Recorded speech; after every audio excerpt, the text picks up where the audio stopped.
Did you know the Old Testament character Hannah struggled with her mental health? Hannah was the wife of a man named Elkanah. Most people believe she was his first wife, but because she was unable to bear children, he took a second wife.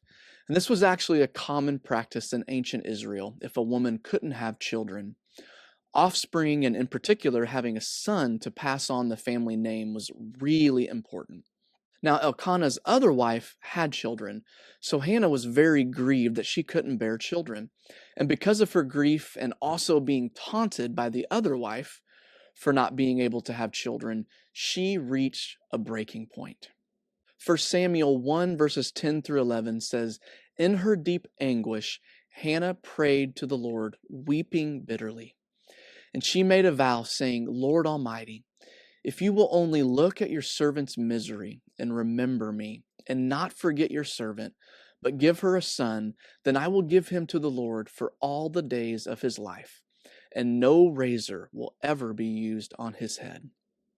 And then a few verses later, in parts of verses 15 and 16, Hannah is talking to Eli the priest and says, "I am a woman who is deeply troubled. I have been praying here out of my great anguish and grief." So, what mental health struggles did Hannah have during this time in her life?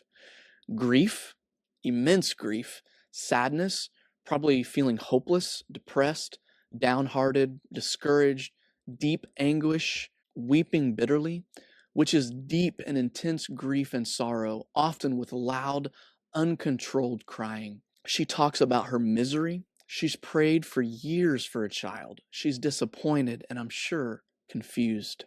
And later in the story, we learn that God answers Hannah's prayer and gives her a son, and she names him Samuel. No doubt about it, Hannah was familiar with suffering. So if you're suffering right now, please know you are not alone.